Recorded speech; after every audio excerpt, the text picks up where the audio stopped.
Right, I'm going to do this one slightly different today. I'm going to tell you like this, with the Powell, what we're going to call this, the Crazy Diamond Powell. And I'll do the similar ranking going up, like I did the Beatles. Now, I'm only going to do the 17 major albums by Pink Floyd. And that is all of the studio albums and Pulse and Delicate Sounds of Thunder. I'm going to do this slightly different. So what I'm going to do, I'm going to sit here and put them on the Powell and all that. But I'm also going to do this and talk a little about each album cover. Okay, right, let's do this. Right, bottom of my list is Final Cut.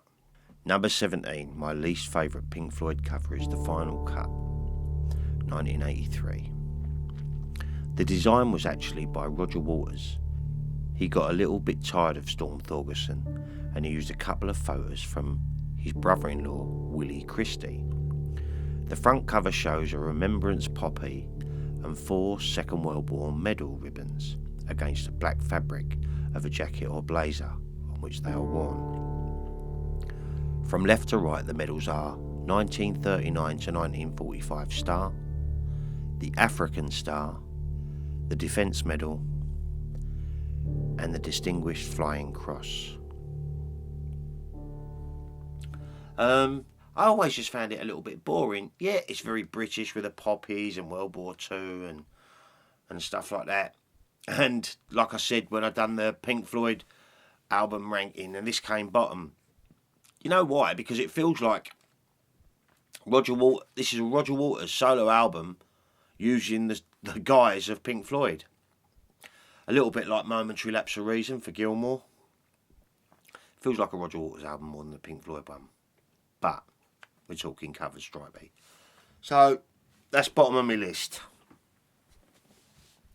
Next up, number 16 is Obscured by Clouds. 16 is Obscured by Clouds, the music from the film The Valley, 1972. Also designed by Hipgnosis. It consists of a photograph of a man sitting in a tree which has been taken out of focus to the point of complete distortion. Hipgnosis used a number of stills from the film on a 35mm projector and liked the visual effect when the slide jammed. I mean, it's all right cover, but I always thought it was a little bit boring. I actually thought it was Tarzan swinging through the trees or something like that. I weren't actually that far off, really, was I? And it's from a film called La Valley. It's a great album. I mean, I haven't played this for a while. Do you know what? I might actually give this a go later on. I haven't heard this for a long, long time. Yeah, so anyway, that is number 16. Right, number 15 is the soundtrack to the movie Moi. This is apparently Hipgnosis too, but it doesn't look like it. It's a duotone image, orange and blue, of 2 people in a windmill. Maybe a still from the movie Moi, maybe not. This is probably the single easiest to overlook album in Pink Floyd's discography. Love the album, cover, it's alright, not so much. It's a little bit moody. I kind of like these sort of slightly blurry photos, like the pregnant lady and the guy behind her back. I probably should dig out this. Even, you know, I don't mind the occasional subtitle film, and obviously you'd recognise the music.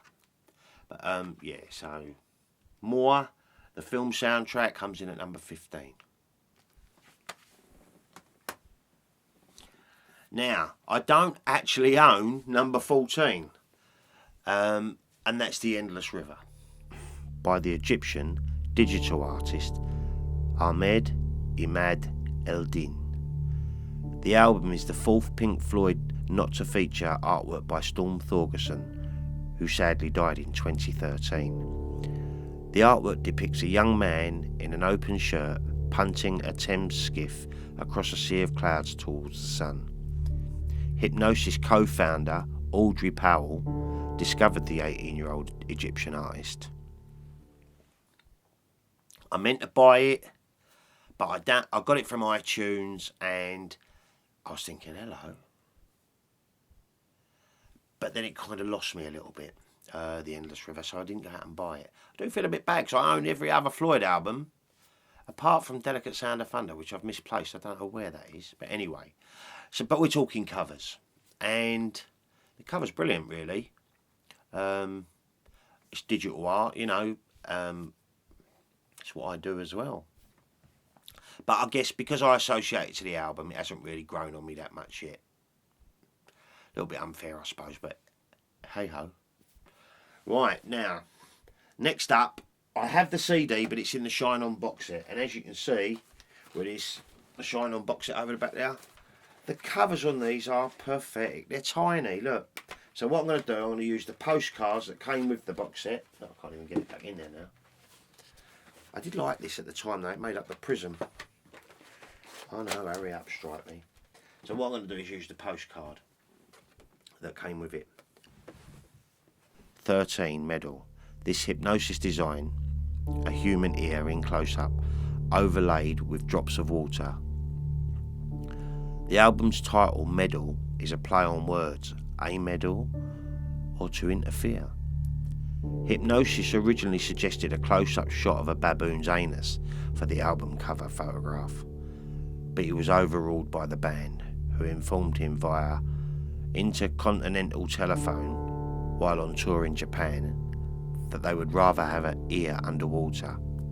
The cover image was photographed by Bob Dowling. The image represents an ear underwater collecting waves of sound, represented by the ripples in the water. Thorgerson has expressed dissatisfaction with the cover. Fantastic album. It's got echoes on it. It's got loads of great songs in it. Well, not loads, half a dozen. But it's got echoes on it. But I always thought the cover was a little bit naff. Yes, it's a close-up eardrum and things, but didn't really do it for me that much, to be honest. Even on vinyl, when you had the... Yeah, it's all right. And there's variations of this as well. But, right. Now, number 12 is the live album, Pulse. The cover was famous for its flashing LED embedded on the spine. My batteries have long gone. An eye-like machine that has a clock piece inside, and there is a planet in the centre, and on the outside it shows the evolution as it moved backwards. It starts in the sea, moves to bacteria, which evolves into fishes, and then eggs into creatures, then into eggs, then hatch birds, and the birds follow the trail of the aeroplane. There are 6 pyramids in the desert. One can observe a city in the shore. I mean, it is pretty trippy, it's not too bad. And it did have the... And you can get a battery, I think. I think my mate Martin did it. And he got the pulse working again. I don't even know if they still do that now, do they? But it's a little bit battered. My CDs have got knackered along the way, some of them. I mean, the CD itself is perfect. And inside and all the gumph is immaculate along the way. But, yeah. It's all right. It's very Pink Floyd. And I guess that would look better on vinyl. But they always do, though, album covers, don't they? So anyway, Pulse was number 12.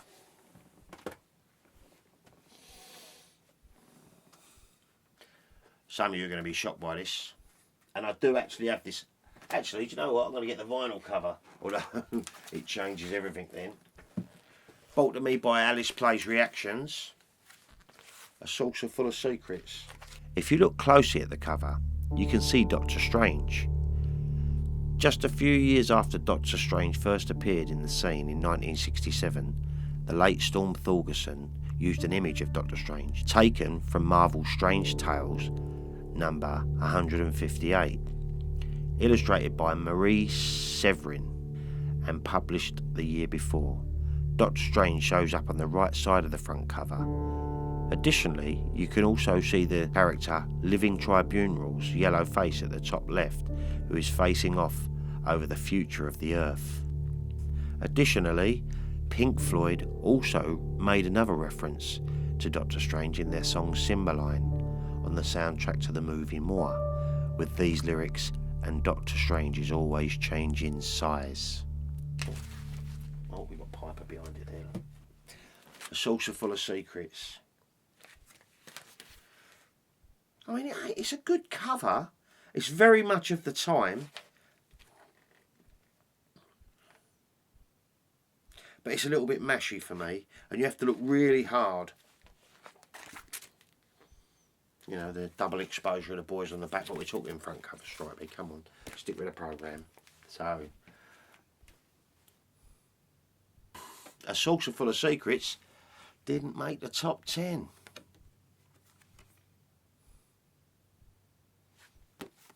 I do like it though. Right, number 10 is the album I have misplaced.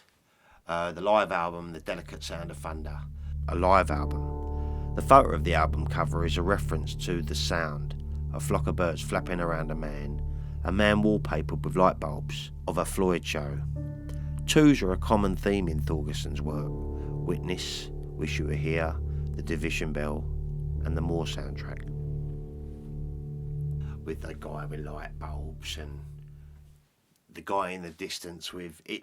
I think it's birds flying around him, but you can't actually make it out. I think it's supposed to be, and it looks brilliant. When I went to the Immortal Remains exhibition, there was some big artwork to do with this album. I mean, so impressive when you stood in front of it. It really, really is. But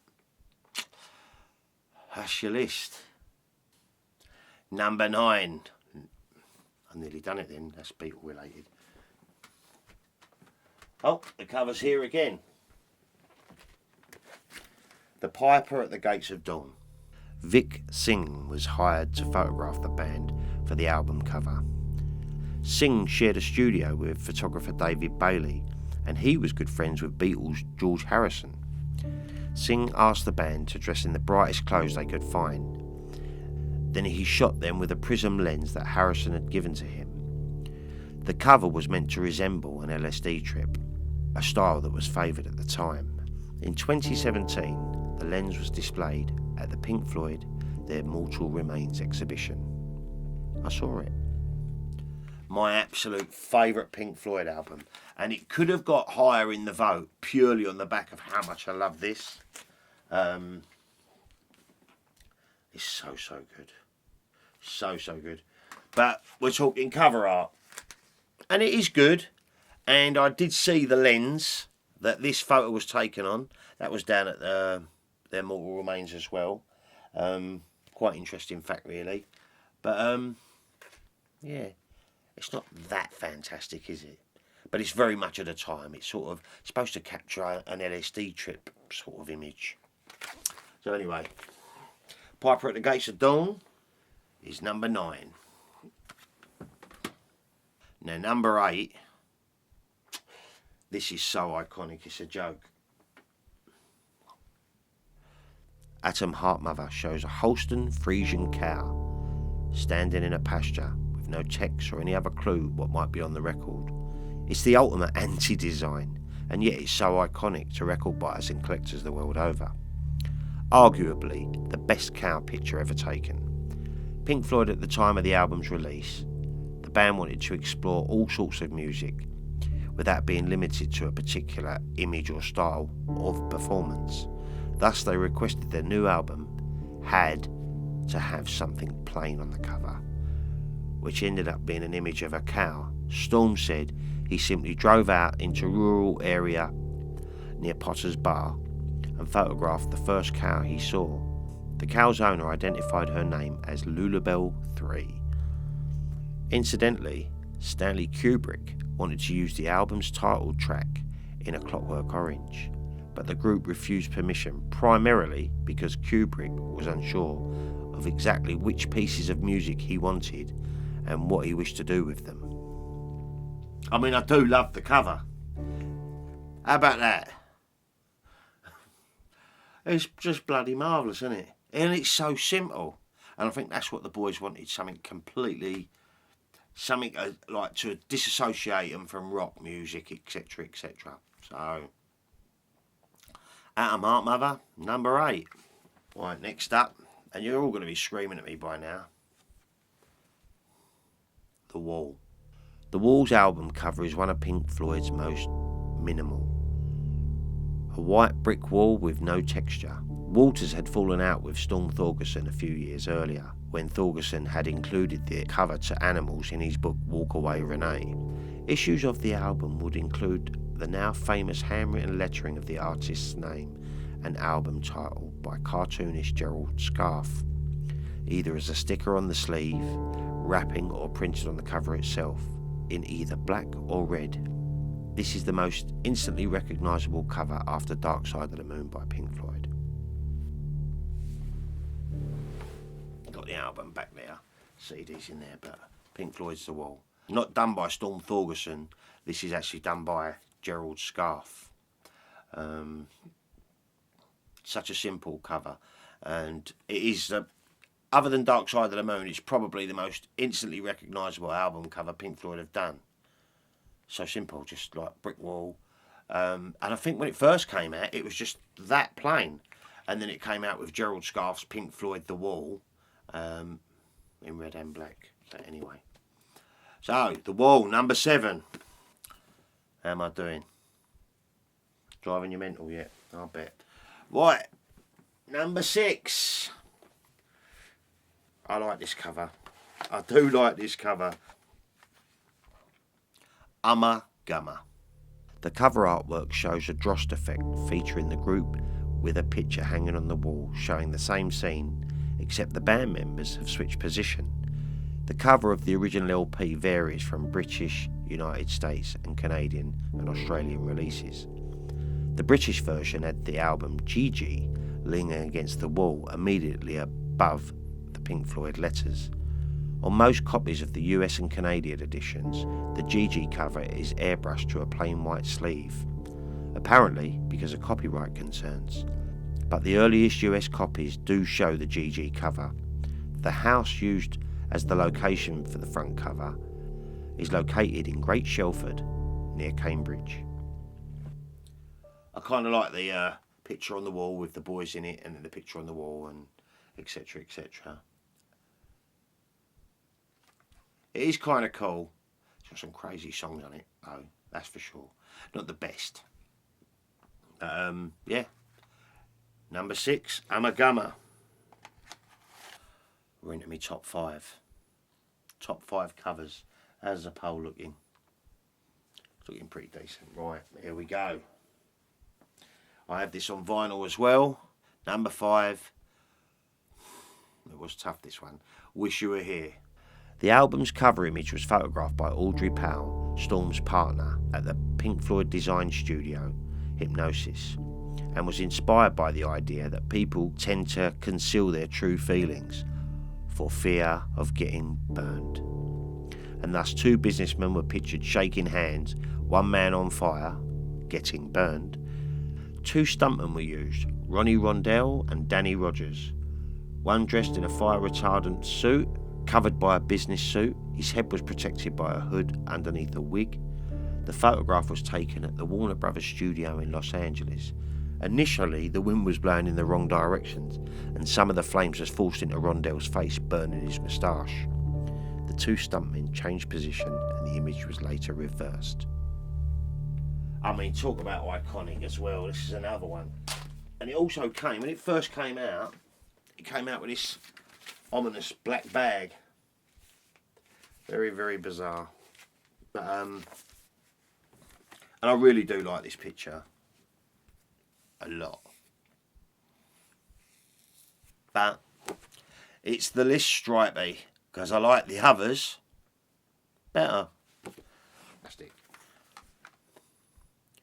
The division bell.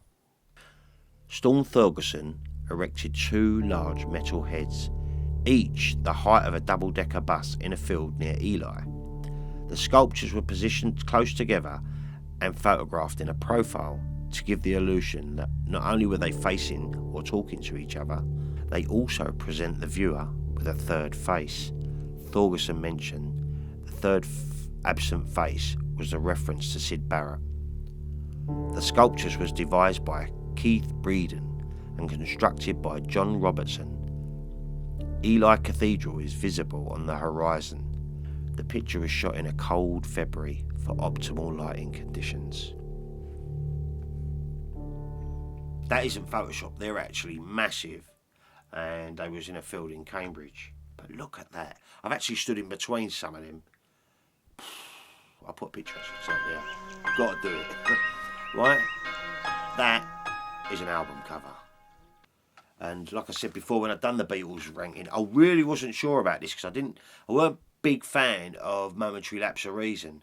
And I thought, can Dave Gilmour do it, leading Floyd? Then I went to this concert and wow,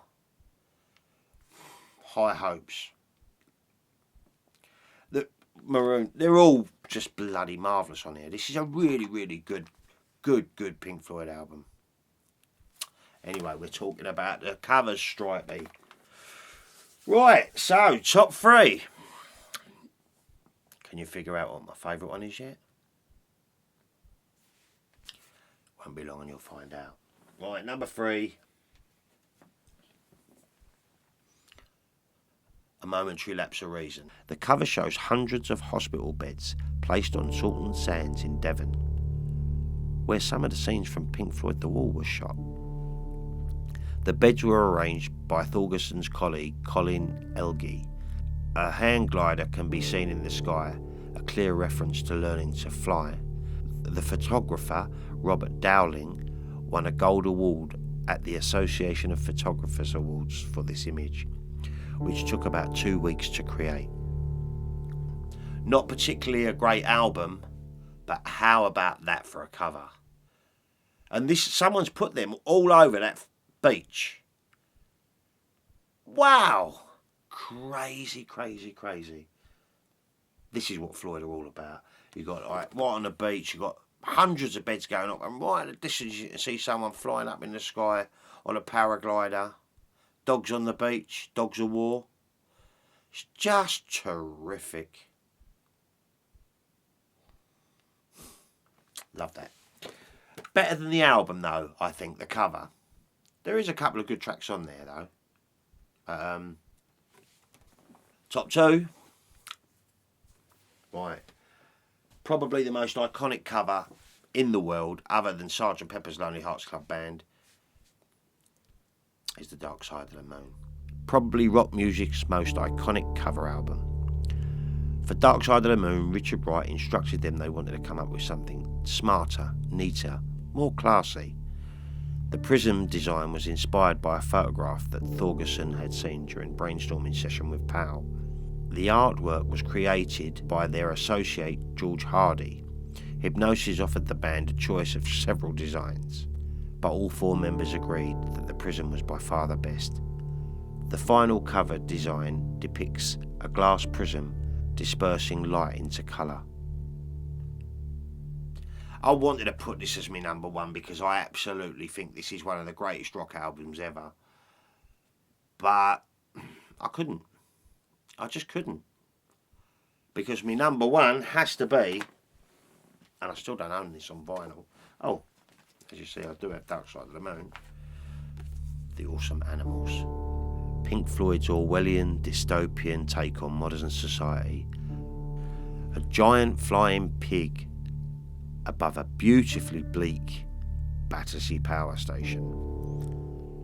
One of the Hipgnosis ideas offered was a small child entering into his parents' bedroom to find them having sex, copulating like animals. The final concept was usually designed by Waters. At the time, he lived near Clapham Common and regularly drove past Battersea power station, which was then approaching its end of its useful life.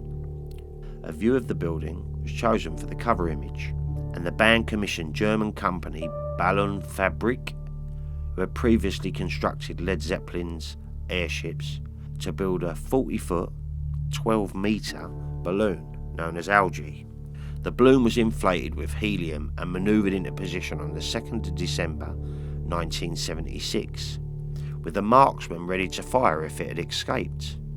unpleasant weather delayed work, and the band's manager, Steve O'Rourke, neglected to book the marksman for the second day. The balloon broke free of its moorings and disappeared from view. The pig flew over Heathrow, resulting in panic and cancelled flights. Pilots also spotted the pig in the air. It eventually landed in Kent and was recovered by a local farmer, who was apparently furious that it had scared the cows. The balloon was recovered and filming continued that third day. But as the early photographs of the power station were considered better, the image of the pig was later superimposed onto those. Battersea Power Station with a giant pig floating above it. Wow. That is outrageous, isn't it? So, there you go. They are my 17 from worst to best Pink Floyd album covers. What did you think? Do you think I dropped the ball? Do you think I got the wrong one at number 1? Drop a comment down below. Now, I stuck to these 17. I mean, I could have done the 15 studio albums. But like Pulse and Delicate Sound of Thunder, they were big releases. And I just thought 17. So, if you want to take this challenge up, put your list down below. Let's have a little look, see what your favourite Pink Floyd covers is. Even if you don't want to do 17, the 17, just do your top 10. Be great to see it. So, that's it really for today, guys. The weather is getting bad out there, like I said yesterday. And I hope you're alright over there in Island Wayne. Take it easy, pal. A couple of whiskies, keep you warm. You know the deal. Right, so yeah. I guess there's nothing else to say, really. I hope you liked the video. And I'll be back with another ramble real soon. Bye now.